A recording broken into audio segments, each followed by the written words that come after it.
the group of divisors for a curve, a smooth projected curve over an algebraic closed view. But then I got a question: how to define the group of divisors? So the base field is not necessarily algebraic closed.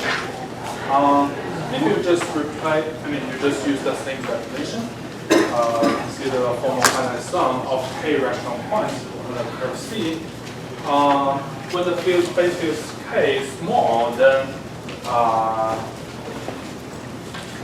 the k rational points on the curve C might be very few, and get a very small value, and now use this to study the curve. So. How can we define an interesting subject which is large enough to study the curve? So before I give you the precise definition, I want to consider the following example. So here I consider C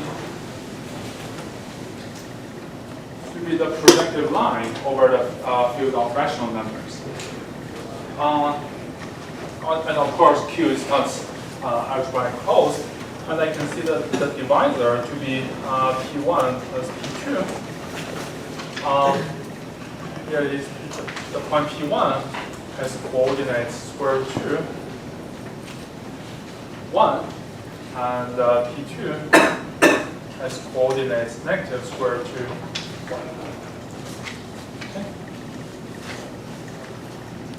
1. Okay. And of course, these 2 points are not defined over the field of rational numbers because square root 2 is not a rational number. However, this divisor you can think this divisor is defined over Q because if you combine these 2 points together, they are the zeros of the homogeneous polynomial x squared minus 2y squared.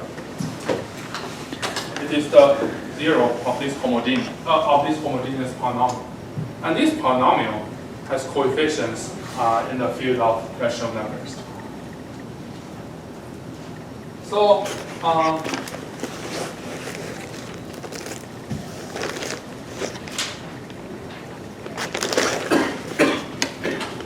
this example gives you some idea about the divisors. A divisor, we have such a divisor such that each of these 2 points is not defined over Q, but if you just add them together, you can get a thing which is obtained by some rational thing. And if you think a little bit more, you'll see that these 2 points are defined over the fields, over this quadratic field. You just add square root 2 to the field of rational number, you get a quadratic extension, and both of these 2 points are defined over this field. Moreover, if you consider the Gauss rules of this quadratic extension,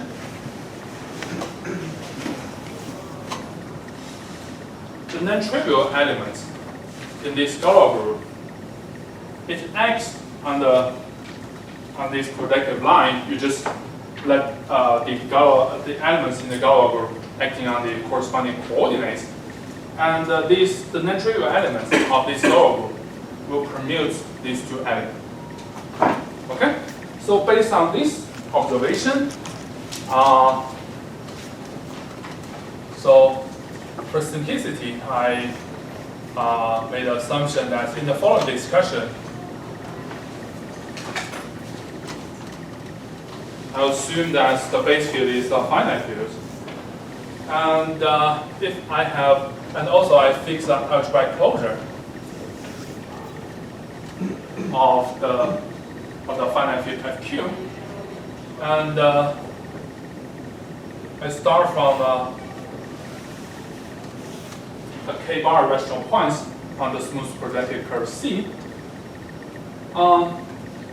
Then first, I want to define the field K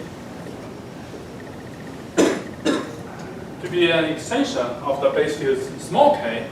You just add all the coordinates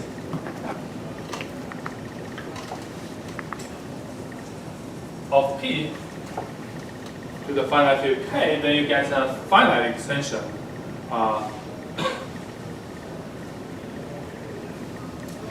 the base field K. This is a finite extension. Because K is the base field small k is finite, so this is a Gauss extension. Then you consider the divisor.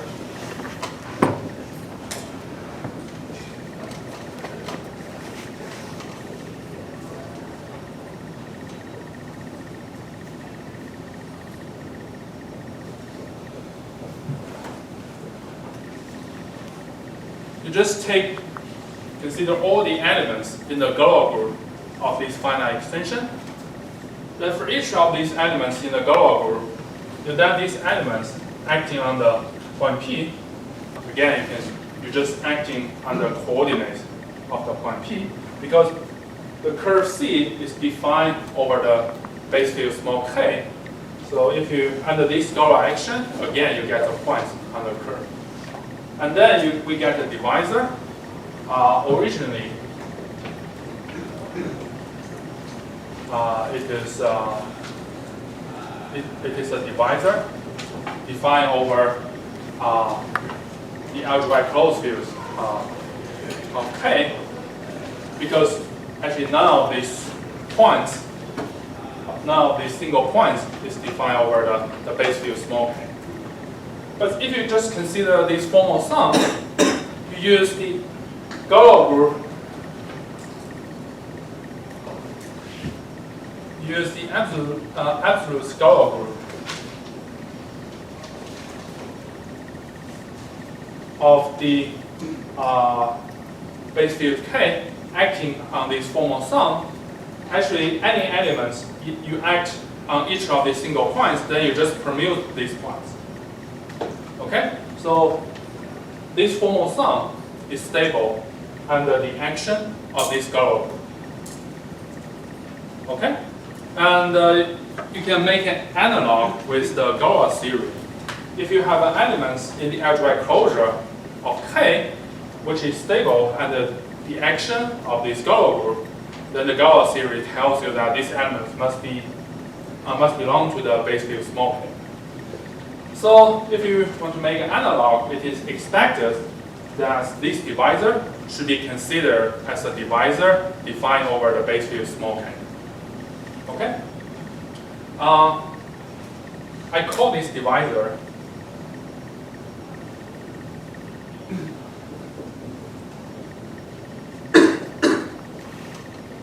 irreducible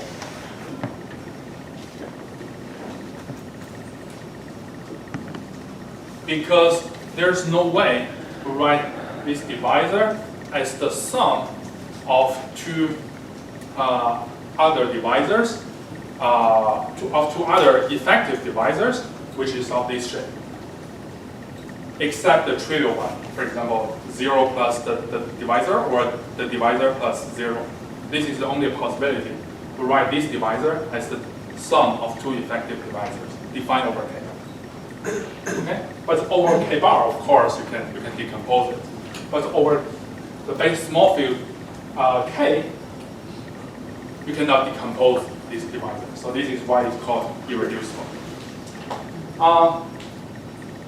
We know that this should be considered as a divisor defined over the base field small k. So, and if you consider a special case, if the point P is already defined over small k, then this capital K coincides with this k, and then you just get a single point. Okay? So this irreducible divisor contains all the single points which are defined over k. But it's definitely larger because you have a lot of points which are not defined over small k. And then you have some divisors which contains more than one point. So now I make the definition. I define divisor, the group of the divisors defined over K, actually, it is the subgroup of the group of divisors defined over K bar, which are generated by those irreducible effective divisors.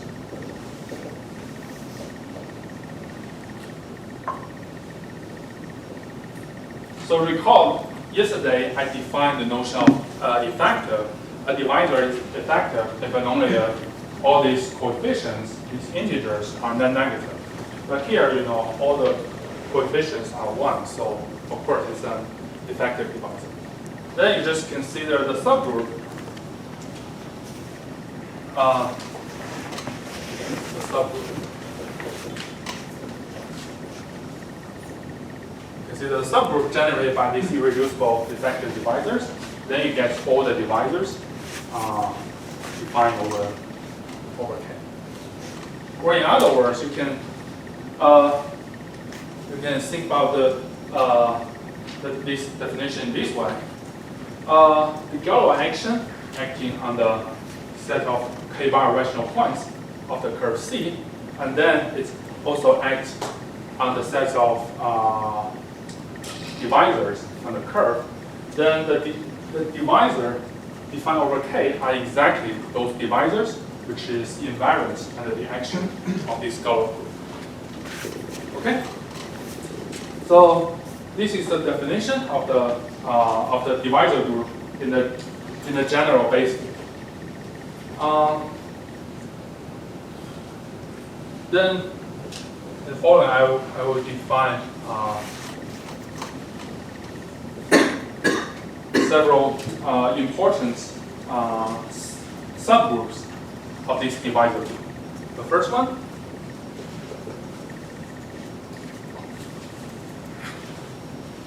I add a 0 on the top. This is the subgroup of the divisor group. This is a subgroup consisting of degree 0 elements.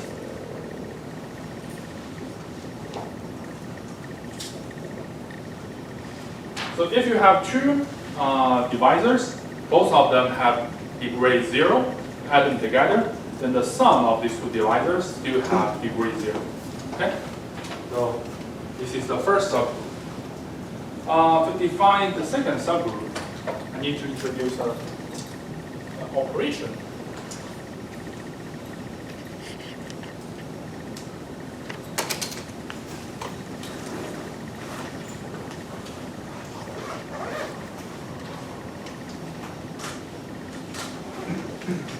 So I start from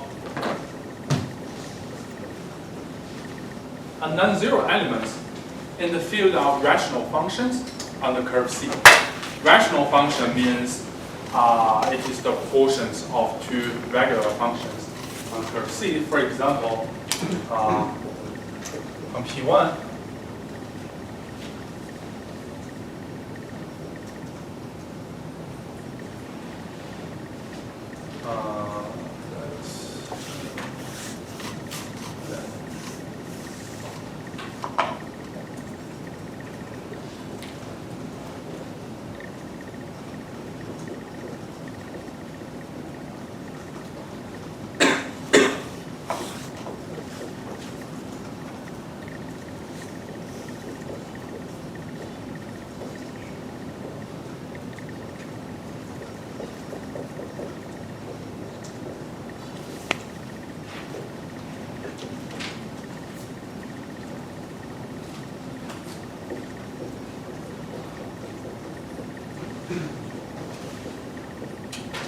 so for example, if you just consider the projective line, then as I said, if you have a homogeneous polynomial, then you cannot evaluate the homogeneous polynomial on the projective line because the coordinates can be changed by an arbitrary non-zero scalar. But you can talk about the value of the quotient of two homogeneous polynomials with the same degree, because in this case, the value of these quotients is independent of the choice of the coordinates. But then the bad thing is that these quotients may not be defined everywhere, except that both of the polynomials are constants, because you may have some zeros on the denominator. But anyway, we call such a function to be a rational function on the projected curve. It may not be defined everywhere. It may have some poles, but actually the pole, you have only finite poles. Okay? So for such a rational function, I can define a divisor. The divisor is, we consider all the k-bar rational points of the curve C, and then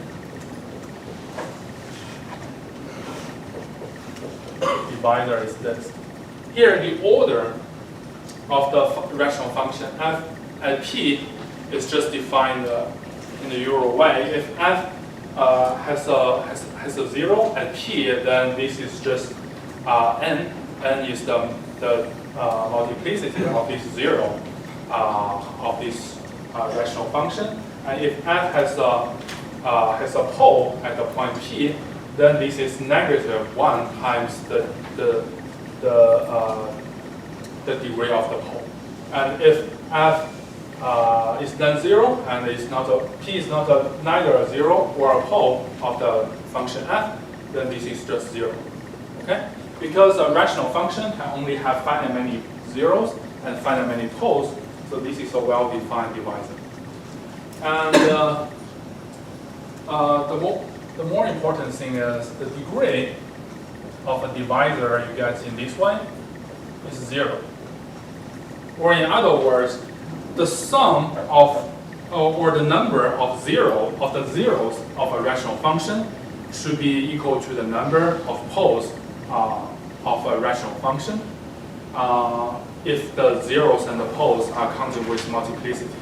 If you want to make an analog with complex geometry, you know, on a compact Riemann surface, if you have a meromorphic function on such a compact Riemann surface, then the sum of zeros of this meromorphic function should be equal to the sum of the multiplicity of poles of this meromorphic function. So this is exactly an analog of that result in complex geometry. And any divisor you obtain from a rational function, this is called a principal divisor.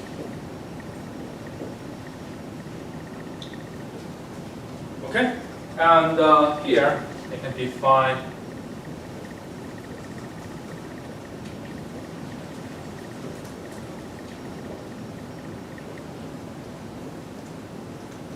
I use this PRNN C over K to denote the sense of all the principal divisors defined over K, or you obtain in that way. Here you can check very easily that if you take a product of two rational functions, you apply this div, you get a divisor, and this divisor is the sum of the principal divisor you obtain by each of these two rational functions. So from that equality, it tells you that actually this subset is a subgroup of the group of divisors of C over K. And as I remark here, any principal divisor has degree 0. So actually this is a subgroup of the first subgroup I've just defined. And finally, I define D1 is linearly equivalent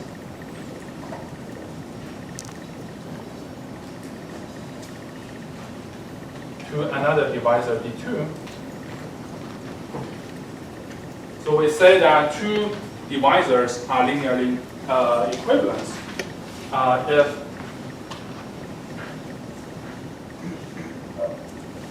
their difference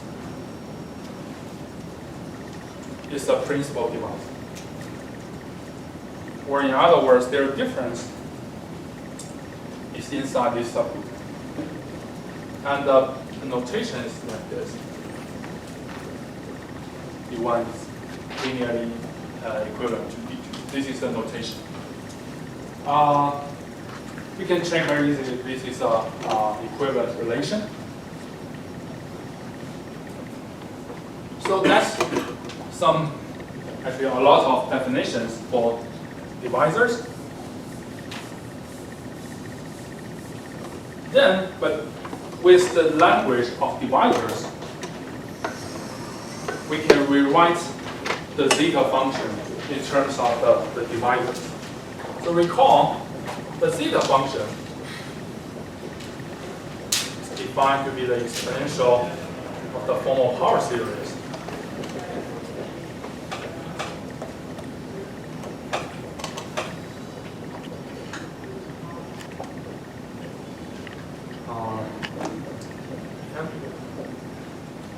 So this is the zeta function. But I claim that we can rewrite this zeta function in two other ways.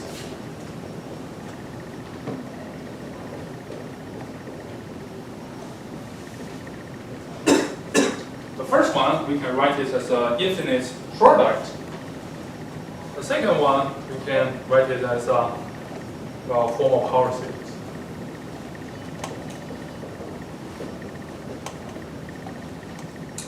I need to tell you the range of this product and also what does this AN mean.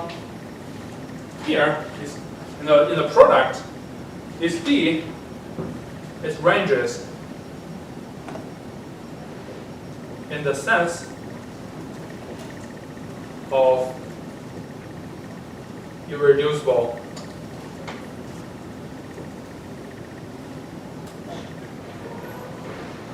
effective divisors.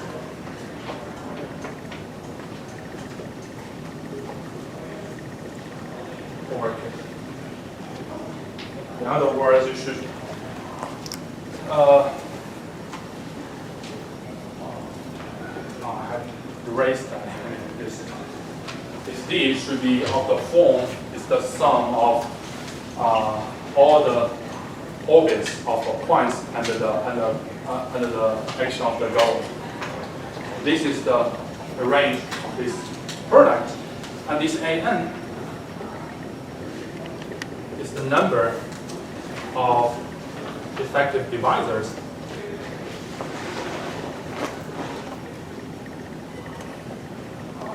of degree n over K.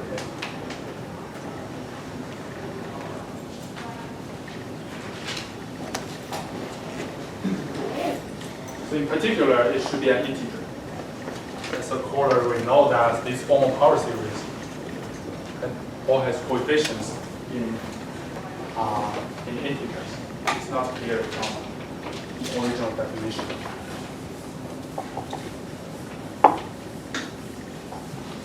So how do we see this?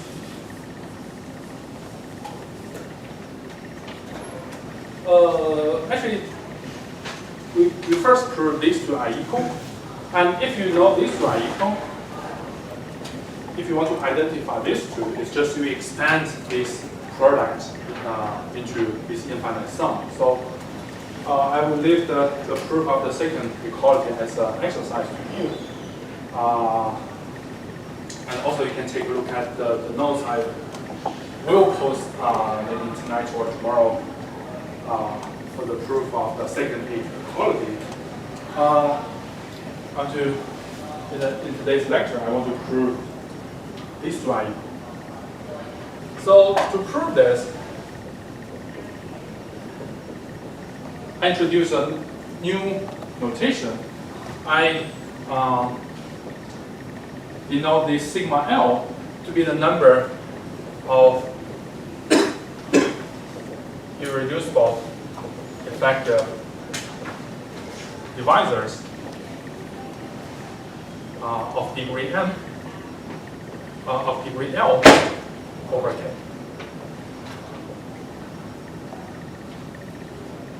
So in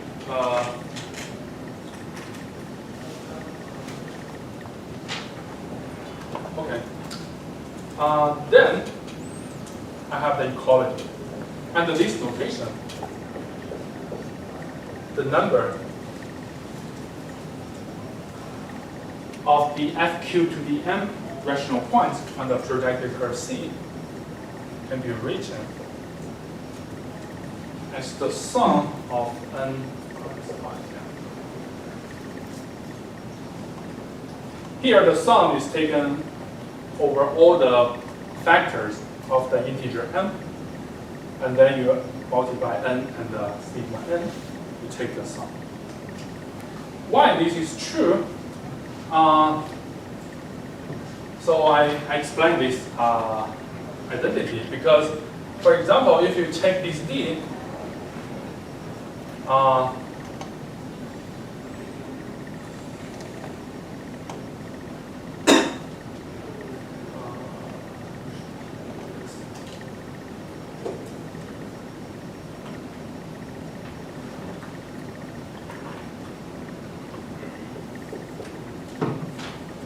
suppose this is an irreducible effective divisor I have just defined. Then if you know that the degree of the divisor is equal to n, then it tells you that in this sum you have n points. So in other words, the cardinality number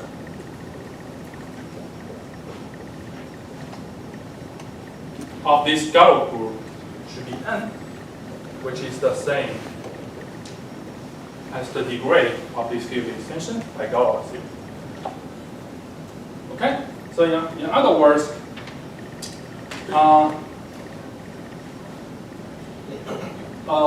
and also this T should be defined over the fields, the finite field extension of FQ with of degree n.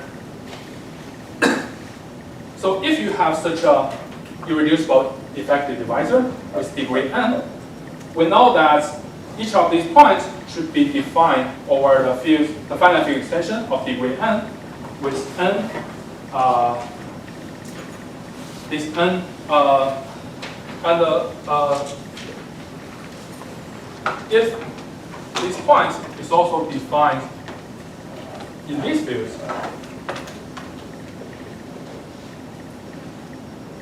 that means this should be a subfield of this field.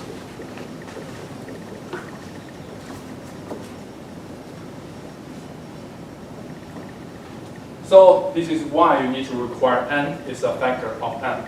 So in summary, such an irreducible effective divisor of degree n will give you n points on the smooth projective curve C defined over this field. So then you multiply n with this sigma n, you get all the points on the smooth projective curve which define over this field. And then you add them together. You get all the points which are defined over this bigger field. Okay?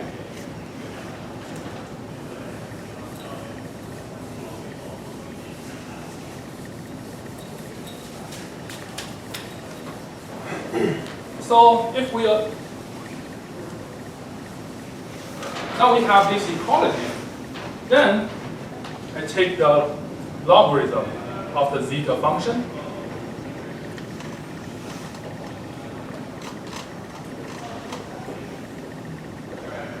I get this form of power series, 1 to infinity.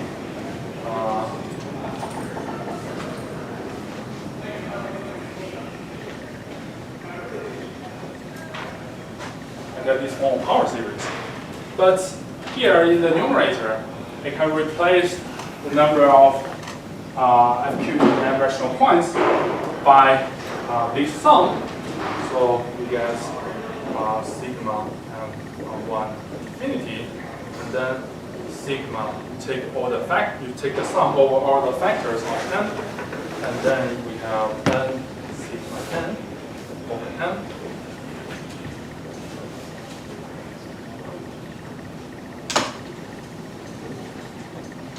Okay?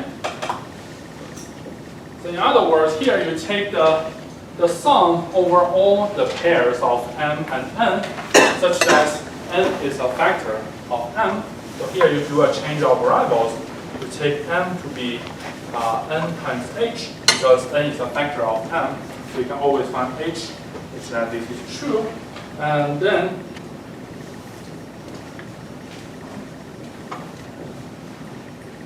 here,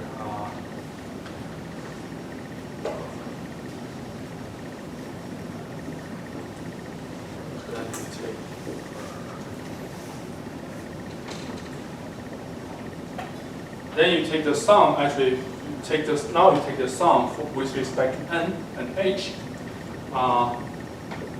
The numerator is not changed, but for denominator, you just replace n by n times h. And you have this. And this n will cancel with this n. Then you first take the sum with respect to h. 1 to infinity. Here this phi n is independent of h. And then we have sigma h from 1 to infinity, h and h. And for this form of power series, we know that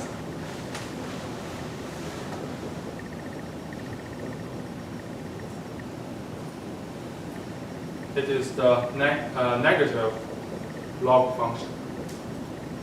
This form of power series is this negative log function. But then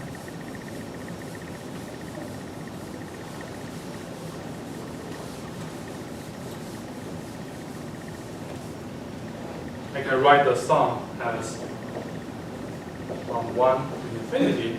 Then you take the sum for all d, where d is irreducible effective divisor with degree n. You add all these together.